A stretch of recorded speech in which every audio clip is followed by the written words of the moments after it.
Oke, selamat berjumpa kembali dalam mata kuliah pengantar robotika. Nah, sekarang kita akan melanjutkan.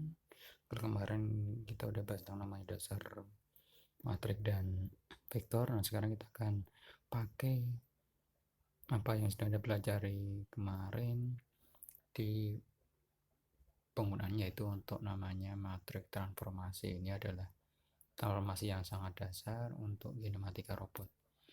Nah, untuk transformasi sendiri itu intinya Anda menghitung hasil proyeksi sebuah titik terhadap, yaitu namanya eh, kerangka koordinat yang lainnya. Jadi anggap aja Anda punya sebuah titiknya bisa Anda tinjau dari berbagai macam eh, sumbu, dari berbagai macam kerangka kerja. Contoh, kalau Anda melihat di jalan, Anda lihat mobil, itu bagi Anda si mobilnya yang bergerak.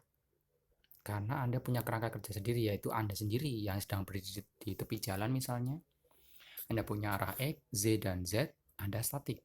Tapi bagi orang yang berada dalam mobil, Anda melihat Anda, ya Anda yang seolah-olah bergerak. Nah, itu aja. Kenapa?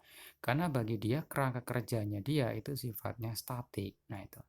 Itulah kenapa di kinematika robot itu kerangka kerja sangat penting dan dibagi menjadi dua bagian, yaitu kerangka kerja yang statik, itu adalah punyanya si robot sendiri, dan kerangka kerja yang dinamik, yaitu kerangka kerja yang bisa berubah-ubah sesuai dengan, kalau dalam robotnya itu uh, lebih condong ke kerangka kerja per lengannya atau per armnya. Ya, jadi persoalan yang utamanya cuma ada dua ini, yaitu bagaimana Anda bisa menghitung nilai sebuah koordinat terhadap kerangka kerja tertentu. Jadi jangan dipandang sebuah titik itu dia statik.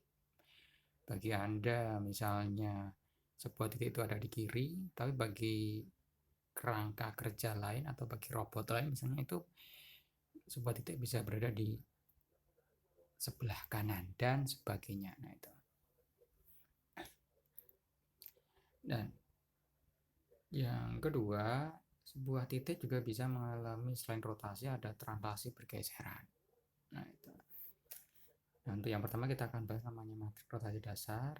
Matrik rotasi dasar ini hanya sebuah matrik khusus saja untuk yaitu mempermudah Anda melakukan proses rotasi sebuah titik. Jadi Anda nggak usah repot-repot mengurus mengalkulasi secara manual sebuah titik. Kalau saya putar sekian derajat terhadap sumbu X atau Z atau apapun dengan urutan seperti itu, apakah hasilnya seperti apa, nggak usah Anda hitung dengan cara yang jelimet rumit, tapi ya mudah, sudah ada matrik khususnya. Nah, itu namanya matrik rotasi dasar.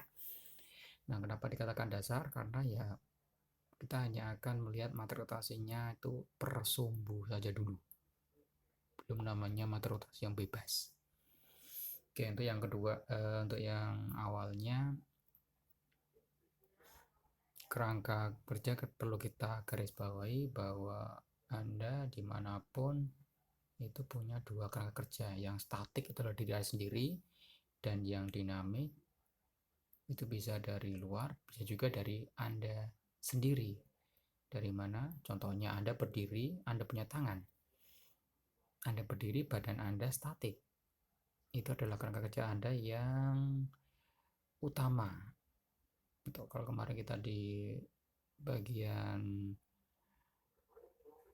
link arm ada base link. Nah, itu base link Anda itu adalah tubuh Anda. Lalu Anda juga punya link yang sifatnya dinamik. Itu adalah kerangka kerja Anda yang dinamik. Contoh lengan Anda. Nah, untuk yang kerangka kerja yang dinamik ini biasanya dinotasikan dengan kerangka kerja UVW. Sedangkan kerangka kerja yang statik itu standar XZZ. Nah, itu. Itu yang dapat Anda baca di 3 poin ini. X, Y, Z adalah kerangka kerja yang diam, statik, OVW yang dinamik.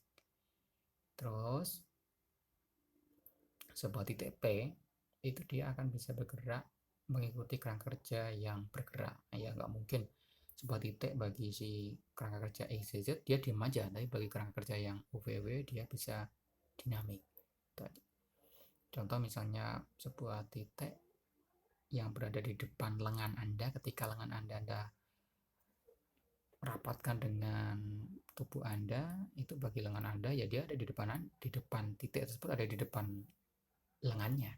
Tapi ketika Anda angkat lengan Anda ya titiknya berubah posisinya. Nah, seperti itu kerangka kerja. Nah, terus yang kedua, ketika berputar maka ada satu titik yang saling berimpitan. Nah, titik pusatnya. Jadi UVW dan XZ juga punya titik pusat yang sama, itu namanya titik O. Ini centernya, center point of rotation. Nah, itu basicnya seperti itu. Oke, materi rotasi dasar ada materi rotasi secara sumbu X, sumbu Z, dan sumbu Z. Nah, itu. Nah, titik P sendiri dapat diproyeksikan atau anggapnya dapat representasikan terhadap kerangka kerja Anda yang statik XZ maupun kerangka kerja Anda yang dinamik UVW. Di masing-masing punya poin sendiri. Nah, itu yang statik poin P XZ. Lalu untuk yang dinamik ya UVW, masing-masing titik P yang sama. Nah, itu ya. Jadi titik itu bisa persepsinya beda-beda tergantung kerangka kerja Anda. Idenya seperti itu, ya realitanya memang seperti itu. Anda meletakkan sebuah botol di tengah ruangan, lalu Anda melihat botol tersebut ada di depan Anda, ada orang lain membelakangi botol tersebut, maka bagi dia botol tersebut ada di belakangnya dia. Itu.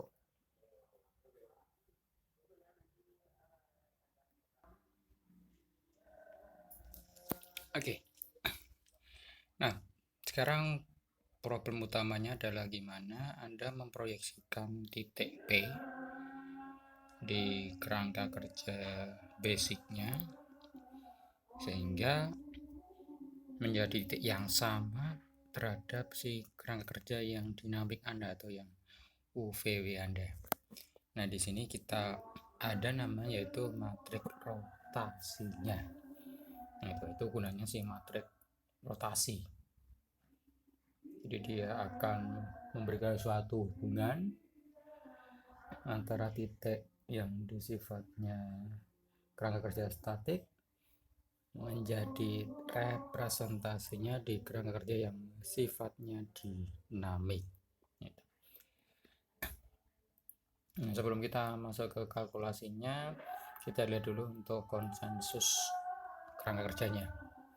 Jadi yang pertama untuk kerangka kerjanya itu dia seperti ini. Oke. Jadi untuk yang X-nya itu adalah yang itu, Z-nya ini, Z-nya itu.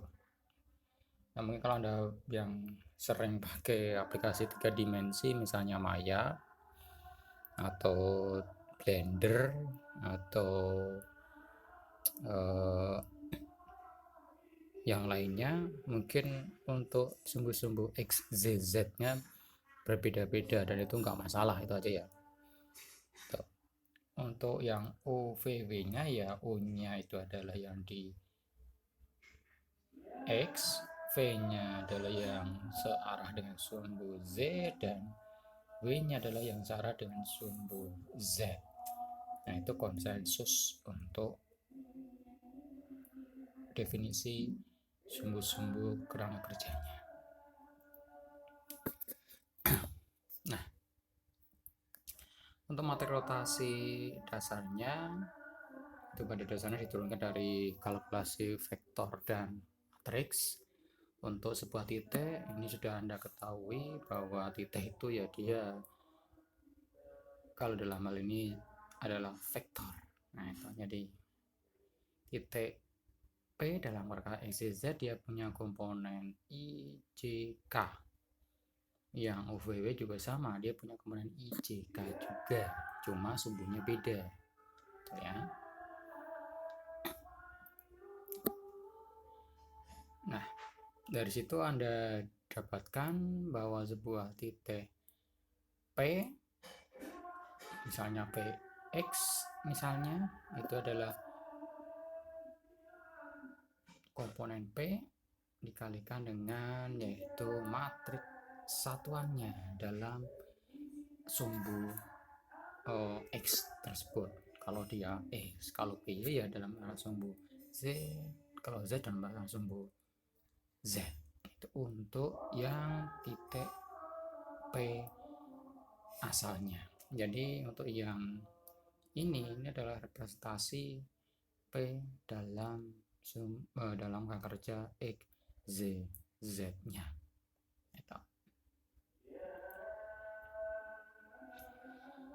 Nah dari situ ingat ini persamaannya. Kalau Anda tulis seperti ini ya agak membingungkan, tapi sekali Anda masukin jadi matriks dia jadi lebih sederhana. Nah seperti ini. Nah inilah gunanya kemarin Anda mempelajari namanya simetrik. Karena simetrik ini akan mempermudah Anda untuk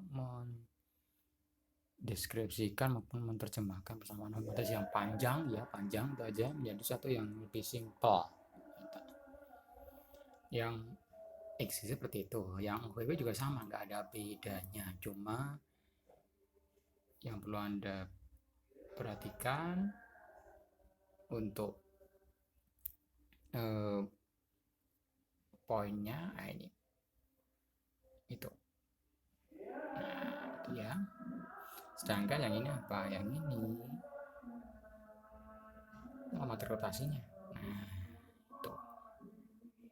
Jadi materi rotasi ini ya dia memberikan representasi yang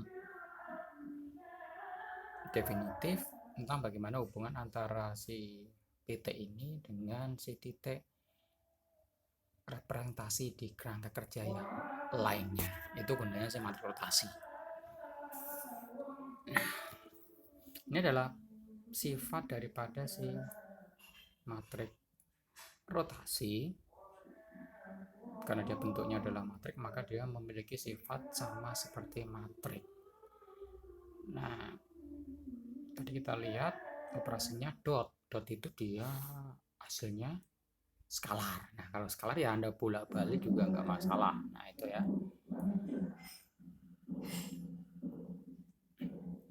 Nah, materi rotasi dasar ada 3 macam, yaitu terhadap sumbu X, terhadap sumbu Y, dan terhadap sumbu Z.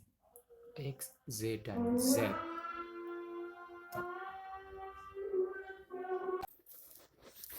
Oke, materi rotasi terhadap sumbu X berarti kerangka kerja UVW-nya Anda putar terhadap sumbu X.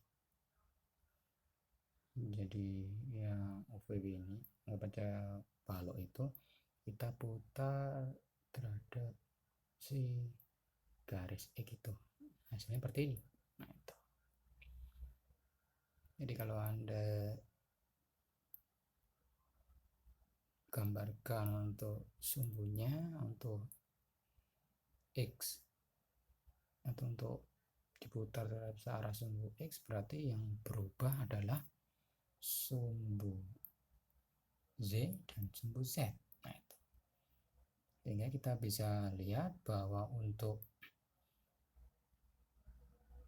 matriks rotasinya itu yang direpresentasikan sebagai rotasi X dengan sudut alfa itu adalah seperti ini. Jadi matriks rotasi R terhadap sumbu X sebesar alfa, berarti kita punya sesuai dengan persamaan tadi itu adalah vektor satuan I terhadap X dot vektor satuan U satuan terhadap sumbu U. Dan kalau Anda lihat di sini operasinya apa? Operasinya operasi dot. Nah, kalau dot berarti dia pakainya apa? Cos. Antara sumbu U dan sumbu X dia berhimpitan, berarti sudutnya 0 derajat. Cos 0 ya jadilah 1. Nah, itu. Terus kita lihat I kali IX yang ini. IX dot J Z IX, ini X-nya itu V kalikan dot V. Dot V. Nah, V-nya yang sini ya. Nah, yang ini. Itu V. Kalau Anda lihat sudutnya berapa? Itu siku-siku 90 derajat. Berarti cos 90 derajat berapa? Cos 90 derajat ya dia 0. Nah, itu. Ini 0 juga. Kenapa? 90 derajat. Ini juga 0, ini juga 0. Nah, itu ya. Lalu sekarang kita urus yang bagian ini. C Z dot JV. JZ dot JV. Nah, ini. Z-nya ini. Lalu V-nya yang itu. Nah, dia punya sudut sebesar alfa. Jadi si sumbu V itu akan bergerak terhadap sumbu Z sebesar alfa. Nah, lalu berapa untuk nilai JZ dot JV? Ingat, dot apa? Cos. Nah, itu berarti apa? Cos alfa. Nah, itu cos alfa ya. Tuh. Alfanya dari mana? Ingat, alfanya itu dia dihitung dari sumbu 0. 0 yang mana? Jadi kalau Anda menghitung sudut, seperti itu, harap diperhatikan baik-baik bahwa sudutnya itu adalah ini. Dimulai dari anggap saja ini X, ingat, tapi jangan Anda salahkan dengan X yang ini beda ya, ini hanya untuk hitung sudutnya. Lalu ini Z, nah sudutnya itu dihitung dari sumbu horizontal seperti itu, bergerak melawan arah jarum jam itu positif. Nah, searah negatif. Nah, itu ya. Jadi di situ kita punya apa? Alfanya antara Z dan V itu alfa. Maka di situ adalah apa? JZ dot JV sama dengan besarnya satuan si J dalam sumbu Z dan besar satuan J dalam sumbu V, lalu cos sudut antara keduanya, cos alfa. Karena sudutnya itu dia direferensikan terhadap sumbu yang horizontal itu, maka tetap sama, cos alfa. Lalu yang sekarang yang bagian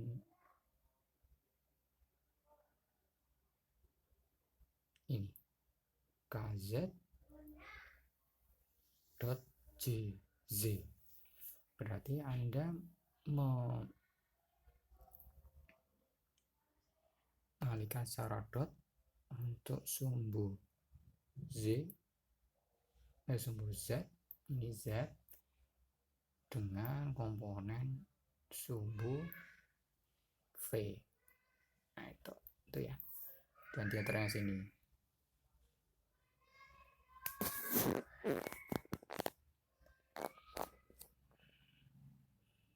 Nah, kalau Anda lihat sudutnya itu antara yang V dan sudutnya antara yang V dan Z, berarti itu adalah 90 minus alfa. 90 minus alfa itu apa? Ya, sinus alfa. Nah, itu untuk yang KZ dot JV.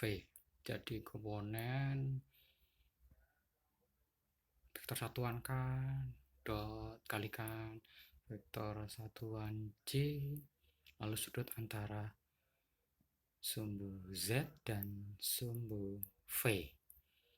Jadi kalau Anda lihat sudutnya itu 90 minus alfa. Cos 90 minus alfa itu adalah sinus alfa. Nah, untuk yang bagian ini dan itu kalkulasinya sama, sehingga nanti akan didapatkan matrik rotasi R terhadap sumbu X sebesar sudutnya alfa itu adalah itu. Nah, itu dari situ hasilnya untuk gimana cara mendapatkan namanya matrik rotasi. Yang matrik rotasi terhadap sumbu Z juga sama prosesnya seperti yang X tadi itu, sehingga Anda akan mendapatkan matrik rotasi seperti itu. Yang Z juga sama, jadi kalkulasinya sama, sehingga Anda akan mendapatkan matrik rotasinya seperti ini. Nah, itu matrik rotasi R terhadap sumbu X, Y, dan Z. Nah, yang perlu Anda perhatikan bahwa ketika Anda menghitung proses rotasi sebuah titik terhadap sumber kerja yang lainnya, maka yang perlu Anda perhatikan adalah urutan rotasinya. Itu aja ya. Contoh di sini kita punya matrik A, itu aja, terhadap UVW 432 transpos, ingat transpos ya. Lalu B 624 transpos terhadap rangka UVW. Nah, ini mau direfleksikan terhadap kerangka yang statik XZ kalau diputar sekian derajat.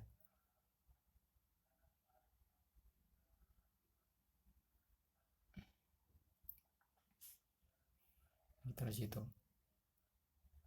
untuk yang A untuk diputar dari sumbu Z 60 derajat, lalu yang B diputar dari sumbu Z 60 derajat juga.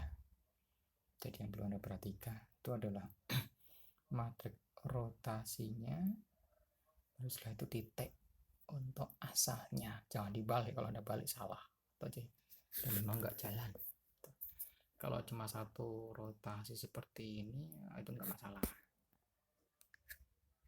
Ini juga tidak masalah, cuma sebesar satu matrik rotasi aja. Nah, sekarang kalau dia matriknya komposit atau matriknya dia lebih dari satu sumbu, maka yang perlu Anda perhatikan urutannya, jangan salah. Jadi di sini misalnya ketika Anda putar terhadap suatu sumbu, misalnya urutannya adalah Anda putar terhadap sumbu X sebesar alfa, lalu Anda putar terhadap sumbu Z sebesar theta, lalu Anda putar terhadap sumbu Z sebesar di situ alfa misalnya, gamma, maka matrik rotasinya Anda hitungnya terbalik. Jangan Anda urutkan misalnya matrik rotasi X kali matrik rotasi Z kali matrik rotasi Z, bukan. Jadi untuk matrik rotasinya ya Anda ngitungnya terbalik seperti itu. Jadi matrik rotasi terhadap sumbu terakhirnya dulu, baru Anda maju sampai akhirnya matrik rotasi yang pertama kalinya. Kalau Anda salah urutannya ini, saya jamin salah. Itu aja ya. Jadi enggak benar representasi untuk titik tersebut terhadap matriks, terhadap kerangka kerja yang lainnya. Itu dasarnya. Jadi jangan salah urutan. Untuk matrik rotasinya, baik untuk matrik rotasi X, Z, dan Z rumusnya atau kalkulasinya sama.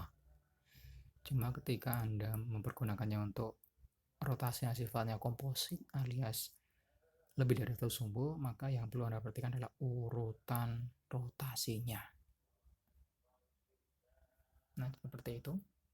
Diputar terhadap sumbu Z dulu, baru Z, baru X. Maka matrik rotasinya ya Anda kalkulasi dulu matrik rotasi X, lalu matrik rotasi Z, lalu matrik rotasi Z.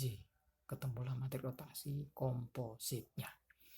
Nah, matrik rotasi komposit ini bisa Anda pergunakan untuk mencari yaitu representasi sebuah titik terhadap kerangka kerja lainnya tuh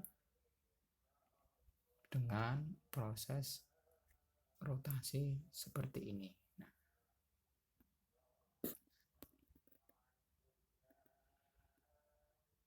Nah, itu adalah materi rotasi dasar dan materi rotasi yang sifatnya komposit, tetapi diputar terhadap sumbu kerangka kerja lainnya. Untuk pertemuan selanjutnya kita akan lihat gimana Anda bisa menghitung untuk yaitu materi rotasinya, tapi kalau diputar terhadap dirinya sendiri. Contoh misalnya Anda punya lengan, Anda gerakkan ke atas, lalu lengannya Anda putar-putar. Jadi memutarnya terhadap sumbunya sendiri, yaitu implementasi realnya seperti itu. Tapi untuk seperti apa untuk materi rotasinya nanti kita akan bahas di pertemuan selanjutnya. Oke, selesai itu aja. Terima kasih dan sampai berjumpa kembali.